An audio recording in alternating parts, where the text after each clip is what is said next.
Cal State Fullerton's The Report with the latest news, views, and info to go. I'm Christina Razvan. I'm Sarah Fenton. And I'm Jen Moynihan. Today we will start by discussing some hot topics, including a musician's decision to remove music from a popular streaming service, a potential holiday gift for federal employees, one celebrity's attempt to break the internet, and Black Friday madness and more. Beyond our discussion, we have reports on current CSUF news and events including healthcare advisement workshops, Fullerton's bike sharing services, another holiday cooking segment, and theater's final fall play. And finally, we conclude with the top local and national news on Fullerton's SoCo district, the potential return of a suspended NFL player, a European Space Organization's historic comet landing, and more. Taylor Swift is broken up again. Yes, you heard right. Swift is breaking up with Spotify. Swift believes that the service does not pay artists enough for their music. Spotify CEO Daniel Elk is upset about the decision and spoke out about it in a blog post. Elk says, "Spotify making money on the backs of artists upsets me big time. Our whole reason for existence is to help fans find music and help artists connect with fans through a platform that protects them from piracy and pays them for their amazing work." According to USA Today, Spotify has paid more than $2 billion to labels, publishers, and collecting societies for distribution to songwriters and recording artists. If Taylor would have stayed with Spotify, she would have received over $6 million a year. What do you think about Taylor's decision to remove her music? Well, I mean, in Taylor's op-ed, she calls it an art, and she says that an art form like that should be getting paid. So, I mean, she does have the credibility. She does have a bunch of fans who are willing to go out and purchase her album. I think her 1989 album broke first week sales records, beat Eminem's 2002 album by quite a bit. So, I mean, she does have the following to do so if she wanted to. And with that, it's not like people aren't spending money for music. I mean, people are spending hundreds of dollars on headphones. Right. So why not use that money to pay for the songs that you're listening to through them? But we also were saying earlier that Taylor Swift does have the luxury to remove her music off the internet, or off Spotify. Because if she was, an indie artist just trying to make it through, I don't think she would have that impact to be like, you know what, I'm opting out. I don't want to be a part of Spotify. So there's a give and take, I guess. Yeah. Well, she does make a lot of money. We know that. So maybe her label wants more money, and Sure. This is a way for them to make that extra cash. Who knows? And it's Taylor Swift, people are going to buy it. Yeah, T-Swift. People are going to buy it because it's her, versus another artist that they might like, but, they're not motivated enough to go out and actually purchase the music. Spotify just needs to shake it off. A good one. Thanks. 2 months after the release of the video of NFL player Ray Rice punching his then-fiancée, the NFL is still receiving criticism for its failure to implement a policy to handle situations involving violence. Talks of creating a new personal conduct policy occurred in October and have yet to wield results. Part of the reason is due to the fact that team owners are in disagreement about when and how players should be disciplined for violating the policy. Commissioner Roger Goodell emphasized the complexity of the situation in an interview with USA Today, saying they obviously understand the balance between the due process and protecting the integrity of the game. Sometimes that puts you in a difficult position. Others argue that the NFL has only attempted to take action because of the recent wave of media backlash. What are your thoughts about the NFL's attempt to implement a personal conduct policy? Well, I think it's better now than to never do it at all. I mean, yes, it did come out after criticism, but it's good that they're taking action instead of not taking any action at all. Obviously, they would be criticized even more if they didn't put something into place, so it's good that they are putting something in to take care of everything that's been going on. Well, and it's really sad that what happened to Ray Rice's girlfriend, that had to happen at all for them to even consider making a conduct law. Yeah. It's like things have to happen in order to get done. Mm-hmm. Yeah. I mean, I think they even came out with a PSA recently where they had NFL players on there talking about domestic abuse and you know, a lot of the attention that they've been getting, they actually have been making an attempt to say, hey, this is not a good thing and we shouldn't be doing it and we should stop it before it happens. Yeah, it was right after it happened. It was a pregame show that they were talking about, and the Vikings were playing. I forgot who it was, but the two guys that were talking, instead of talking about the game like they normally do, they were talking about the whole incident and the problems and the criticism, and they did get criticized for talking about it, but I mean, I think it's good that they did say something instead of just going into the game. Well, didn't we talk about a couple months ago Hope Solo and her incident with the soccer? Shut about it. Okay, well, Hope Solo, I believe she did get drunk, or she was intoxicated. She hit her mom, right? I think it was her mom and then a nephew. Yeah. And then she got a slap on the wrist. No big things that did come out in the news, but nothing really big came out of it. Exactly. So I feel if she's just getting the little slap on the wrist, but then, you know, football is actually taking into consideration this conduct law, why aren't other sports teams and, you know, why aren't they looking into a conduct law? So I think, to be fair, soccer should look into it, baseball should look into it, now that this has kind of been a reoccurring thing, you know? Yeah, it should apply to everyone, regardless of gender, regardless of sport. Everyone should be included in this. Yeah, and that's kind of the hot topic right now on Twitter. I've seen a lot of people retweeting. There's a picture of Hope Solo and what had happened with her, and then pictures of two of the football players and what had happened with them. And they got in trouble more than Hope Solo did, so they're saying, why are they getting in trouble and she's only getting a slap on the wrist? So I think they should do it for all sports. Thanksgiving is just a week away, but some federal workers already have Christmas on their minds. Around 35,000 federal workers have signed an online petition asking President Obama to declare December 26th as a bonus day off. The petition was posted on the White House's We the People page. It asked the president to declare an executive order for all executive departments and agencies to be closed December 26th for a 4-day weekend. In a statement posted on the White House's website, federal workers say their request is justified because of the pay freezes and furloughs that have occurred in the last few years. However, shutting down the government for an added day could cost around $100 million. An official at the White House says the administration will respond if the petition clears the required 100,000 signatures. Do you think federal workers should have an additional day off? I think they should be grateful for the day off that they do have, because there are thousands of people around the country that don't get that Christmas holiday off. And so they're asking for another day added on top of that. Be thankful for what you have and don't push it. Well, and we were saying that prior years, Bush had allowed a day off, and then Obama had given a day off, right? But I think, like, just in general, when you ask for something and you get it, there's always going to be a part of you that wants more, you know? And so I think that the workers should be happy that they are getting that day off. And a lot of families in America don't even get a day off. So just be grateful for what you do get, you know? Yeah, like you were saying, it sets a precedent. Bush did it in, I think it was 2003 and 2008. He gave them the day after Christmas off. And then President Obama did it recently in 2009 and I think 2012 as well. So, I mean, because this has happened before, they feel probably that they are justified in asking for it. But, you know.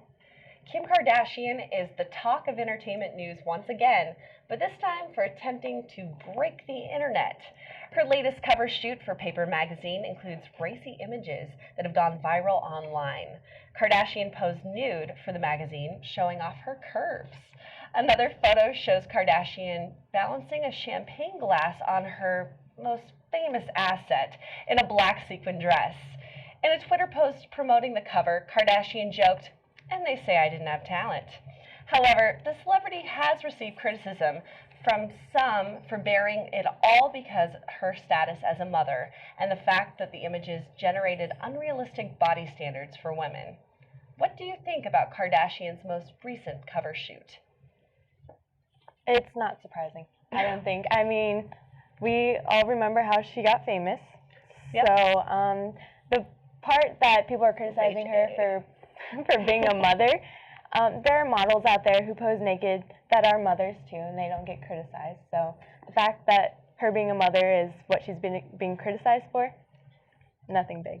Yulia, and you have to remember, like, the Kardashian brand itself is controversial. Like, that's how they make money. They're famous for being famous, but the way that they keep that going is because they do controversial things. So, I mean, in a way, it's kind of a good business strategy. It's how they stay in the public eye. Well, and like you said, too, I mean, you have to think about, how did Kim get her big break, you know? Yeah. It was online, right? So, people have to think about that too. The Kardashians are this big fashion sensation too. They have their own clothing line, Kim Kardashian. So, I mean, yeah, they're going to pull to people's eye and try to get them off guard as much as they can. Yeah, and it just came out that when this picture was released, profits for their sex tape went up. So they're saying Ray J should be thanking her because now he's making more money. Oh, Ray J. Well, and other people have come out with spoofs of the photo. Like Ellen DeGeneres did one with a Christmas card where her and Portia are, you know, on the cover of it, and they have their heads photoshopped on her body. And I think there's another one that was on BuzzFeed of like Ursula from The Little Mermaid doing one. Yeah. It's pretty funny. That's awesome. You have to love those. I mean, those are very entertaining. So it takes away from the criticism to make it funny. Yeah, just make a joke out of it. Yeah. I wish I had that asset. The Supreme Court is the most powerful, least accountable. That's the new catchphrase for the Fix the Court media campaign to have more transparency from the Supreme Court. The campaign emphasizes the secrecy of judges' schedule, reasons why they recuse themselves, their pay, and why they don't allow cameras into their court. According to USA Today, justices guard their privacy but hawk their books, assert transparency without explaining some rulings, and claim to be nonpartisan.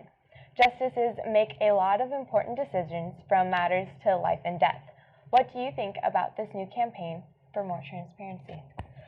Personally, I feel as though the government tends to hide a lot of things from the people. And I feel like a lot more things should be in the public domain. I think that's just important for us as a society to know what our government's doing. That is a democracy for us to know. So the more you hide, the more it's sketchy and no bueno for anybody. Yeah, I think you bring up a good point. For this to be, you know, the part of the branch that is the check and balance on, you know, constitutional powers, where they determine whether a policy is constitutional or not, I feel like they should not have the luxury that other people have of being in the private sphere. They are public figures, not necessarily maybe like all of the information being published, but enough to where the public knows what's going on, and we can kind of check that side of the branch ourselves. Yeah, and I don't think it would hurt society if they were more transparent. I don't think it would do any harm to anyone. The only people that would be harmed are obviously the people in the Supreme Court if there's something sketchy going on, which obviously is a good thing for us to know about. So I just see plus There'd be some coming out checks of it. and balances Oh yeah. in our government and with the people, you know? Oh, yeah. Black Friday can't come early enough for two Beaumont shoppers eager for deals. Vicky Torres and Juanita Salas Alva have been camping outside of Best Buy since November 5th. They say they do not want to get struck at the end of the line, even though Best Buy is planning on opening early Thanksgiving evening at 5 p.m. A local security guard said in an interview with the Press Enterprise, they were here last year and the year before. I don't know what kind of deals they get, but it spices up my job. So far, store management has embraced the early bird stakeout, but other shoppers are less accepting. Do you think these shoppers went too far, and how far would you go to get those Black Friday deals? You guys, I have the Black Friday app on my phone, and I get notifications every time they update their ads, and I'm totally excited because I want to buy a new TV. But, you know, to camp out in front of Best Buy for a month, that's a little, insane. I thank you. Insane. I couldn't imagine myself doing that. I watch it online. So I keep it to myself, my insaneness. But to camp out in front of a store, no, I don't think I I would go that far. No, it's insane. I mean, for a month before Black Friday, it's already bad enough that stores are opening at 5 and 6 p.m. on Thanksgiving. But to stay out there for a month, and the deals aren't even amazing. Did they even have the Black Friday deals out a month before Black Friday? I don't know. I don't think so. I mean, they probably advertise that they're going to have them, and they are posted online, so you don't have to go wait in line. But yeah, because I can't imagine myself just waiting in hopes of a deal, like not even knowing what deals are out there. But I know that they slowly release the deals over time online, so I don't know, just plan your trip accordingly. They have maps and stuff online that you can print out. I sound a little insane now too. But they have like maps of the store, and then you can like plan, oh, there's the TV section, so I need to get there at 6 p.m. Make your list. Yeah, well, I'm in the process right now. What can I say? But I'm not going to go camp in front of a store. It's not happening. I mean, like, I understand the hype. Black Friday is exciting. You get all those deals, but speaking as someone who has worked retail on Black Friday several years in a row, I feel like for those of us that do work retail, it's, you know, not exactly the happiest day of the year. Things get crazy. Customers get crazy. So, I mean, but they were saying that the workers were in support of it, right? The store management likes it because obviously it promotes the Black Friday deals. True. But I'm sure the other employees probably aren't. I mean, I know I'm probably going to have to be up at 4 in the morning on Black Friday. No bueno. Fun. Drink your coffee. Yeah. Yeah. And now let's switch over to the campus events of the week. The fall semester is winding down, but Cal State Fullerton's theater department is gearing up for one last performance. Don't miss their adaptation of Kiss Me Kate, a Tony Award-winning musical based on Shakespeare's comedy, The Taming of the Shrew. This classic takes a behind-the-scenes look at Shakespeare's production and the conflict between the show's star and his ex-wife. Did we mention that his ex-wife also happens to be his co-star? Kiss Me Kate premieres at the Little Theater on November 21st and runs until December 14th. Tickets are $20 if purchased in advance and $22 at the door. Healthcare advisors are coming to campus to help students navigate covered California. The Healthcare Insurance Education Project is working to help the 10% of students who are uninsured. The Student Health and Counseling Center is collaborating with the project to bring presentations, forums, and events to students. The 15 largest CSU campuses were given a grant to fund these resources for students. Make sure to take advantage of these resources. Don't run the risk of paying a penalty for not having insurance. Cal State Fullerton is hosting its annual fall food drive this month. Support those in need this holiday season and donate canned food or dry goods at any red bin on campus. All donations will benefit those participating in the Families Forward program. This event runs until November 20th, and remember, every donation counts. Black Friday came early this year at Cal State Fullerton. A power outage caused the cancellation of classes Friday morning for 3 hours. A vehicle struck a wire that supported an electrical pole, causing the outage, according to Southern California Edison. The accident happened at 7:40 a.m. after the vehicle hit the electrical pole. The pole and wiring landed close to electrical equipment, which caused the outage of the campus, excluding College Park. Power was restored quickly to campus by 10:43 a.m., but classes remain canceled. The City of Fullerton and the Orange County Transportation Authority are working together to provide students and faculty on campus with alternative forms of transportation. Jasmine Kianford has the details. The new bike share program has finally pedaled its way into town and onto campus. There's so much around the campus. So if you're here, you have no ride, you have no way of getting around, you can just get a bike and take it to wherever you need to go that's around. The gas money is horrible, and save time, save money, Organized by the OCTA, Bike Share allows you to check out a bike from the designated kiosks. The ultimate goal is just to provide people with an alternative means of transportation, to get people out of their cars, get people to use public transportation, and to think of just a different way to get around the city. You swipe your card, and then you just ask for your name and your email and some of your information, and then you just walk over to each individual station houses a bike. You push the button, the lights will light up, and then once you get the solid green light, you just pull the bike out and off you go. The OCTA has chosen Fullerton as the pilot city to launch their program. They have currently installed 11 bike share kiosks, and they plan on installing 3 more by the end of this year. Maps show kiosk locations which have been strategically placed near popular destinations. Instead of having to worry about fumbling with a lock, all you do is dock your bike. The more people we had on the bikes, the less people we have in the parking, the less stress we'd have in the parking spaces as well. So I think all three of that would work out really well. So the idea is just take it from one dock, ride it to another dock, dock it, you run your errand, whether it's shopping or you're meeting someone for lunch, whatever it may be, and you go back out, you get your bike again, and you go back to whatever your original destination was. So if you don't wish to purchase a membership for the bike share program, all it really takes to participate is a debit card like this one. Reporting from Fullerton, I'm Jasmine Camford. Students, did you know Cal State Fullerton offers free software? Microsoft 365 representatives were on campus this week to promote the software. Arthur Garcia has the story. Today we're showcasing Microsoft Office 365. It allows students to download for free on their PCs, Macs, smartphones, tablets, Word, Excel, PowerPoint. They can share all of their documents onto their cloud, share it out to fellow students to work on group projects together, and it's all a free service that is given to them through the school. So nationwide, Microsoft's offering a contest. The number of activations that are downloaded at each school helps that school win a special concert that'll happen next semester from a big name act. Need recipe ideas for Thanksgiving or just want to try something new? Derek Phillips shares some of his favorite holiday dishes in our latest college cooking segment. Thank you, ladies. Thanksgiving is upon us, and we are often called upon to take a dish to a celebration, or maybe we just want some comfort food snack for game day. Whatever your situation, I have 3 tasty dishes for you that are inexpensive, fast, and easy, and most importantly, delicious. First, we will make some little smokies. To begin, we'll pour a bottle of barbecue sauce right in the slow cooker. Once we have our bottle of barbecue sauce in there, we'll add 1 cup of brown sugar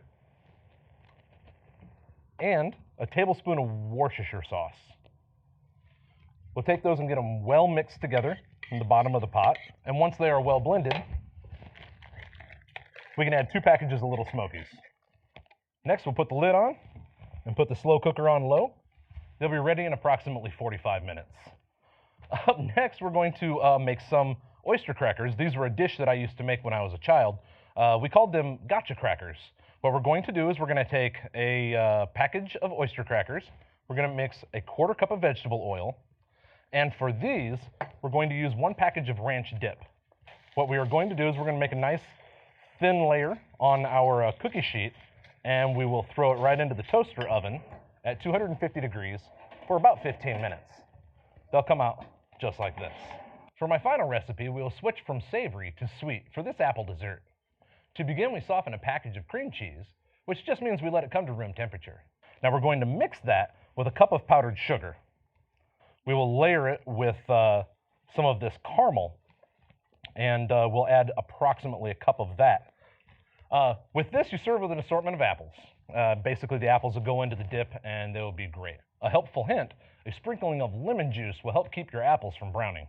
Until next time, I'm Derek Phillips, and remember, flavor is fortunate if it is bold. And now we'll switch over to some updates in local news. The Center for Disease Control says high school students suffer around 2 million athletic-related injuries a year. However, only 40% of high schools have athletic trainers. Maurice Pennington has the story. Safety in professional sports has garnered a lot of attention as of late, but the Anaheim Union High School District and Advantage Athletic Training have focused on the overlooked area of youth sports. I think athletic trainers are needed at the high school just because in high school they don't have much knowledge about their body, so I feel like being an athletic trainer here helps me to educate them on what they don't know about their bodies when they get injured. According to the Centers for Disease Control and Prevention, high school athletes suffer 2 million injuries, 500,000 doctor visits, and 30,000 hospitalizations each year. Yet only approximately 40% of high schools have athletic trainers on staff. The fact that only 40% of high schools have athletic trainers is something that we use to motivate us. Being a company that's based in Anaheim, we wanted to reach out and make a difference in our own backyard first. It's important for us that our community has the care that it needs. What kind of impact can an athletic trainer have on a high school and its student athletes? We came to this local high school to find out. I do think it's important to have an athletic trainer because like that if someone does end up getting hurt or something, you can come in here and you can tell you if it's serious or what to do to heal it. So it helps out a lot. With their eyes towards prevention, Advantage Athletic Training and Anaheim Union High School District have entered their second year of providing athletic trainers to every high school within the district. From Catella High School, I'm Maurice Pennington. From clothing to jewelry and handmade goods, the flea market in Fullerton's SoCo district has plenty to choose from. Reporter Shauna Hudson has more about this unique shopping destination. Welcome to the SoCo district, every local hipster's paradise. Located in downtown Fullerton, it is home to many college kid hangouts. The Mercantile Flea Market is one of these many events where people come to experience the urban creations that people have to offer.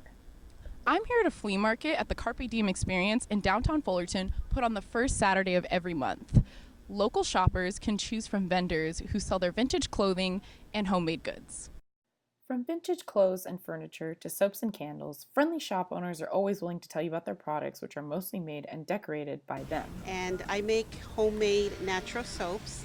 My focus is on healthy skin, making sure that everything that I make is natural so that my customers will have soft skin, healthy skin, and that's about it. If you're a regular Etsy customer or are looking for something more unique, there's plenty of handmade jewelry, bags, and vintage clothing just for you. I like coming to this flea market because I love the atmosphere. It's super fun and chill, and there's a lot of cool vendors here too. Antiques and art don't take a backseat either. Many artists sell their work at the flea market as well.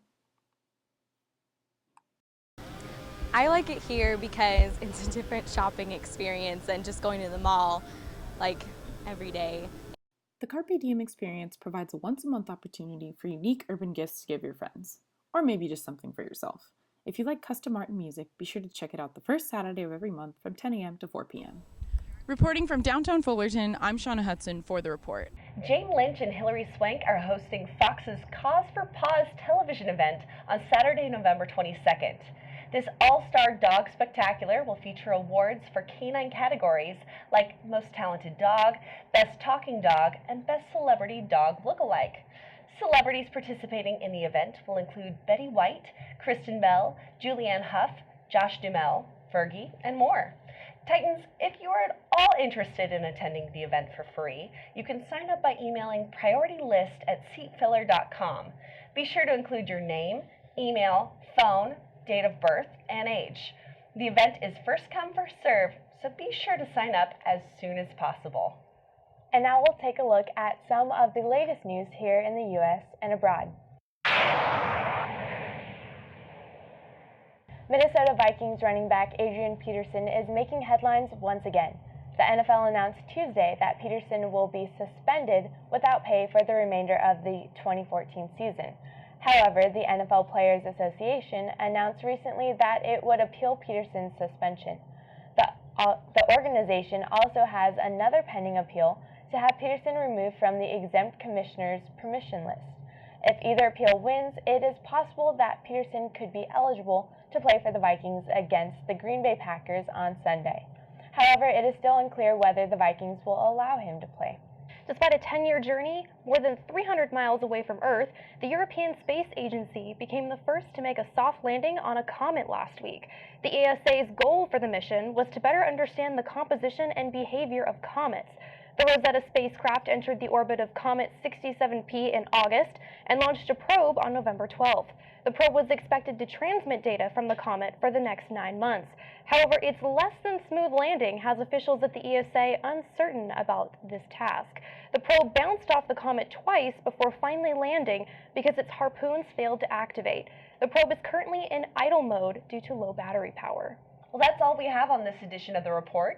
Join us next time for more up-to-date news, views, and info to go. Thank you. I'm Christina Rasband. I'm Sarah Fenton. And I'm Jen Moynihan. Stay fresh, Fullerton.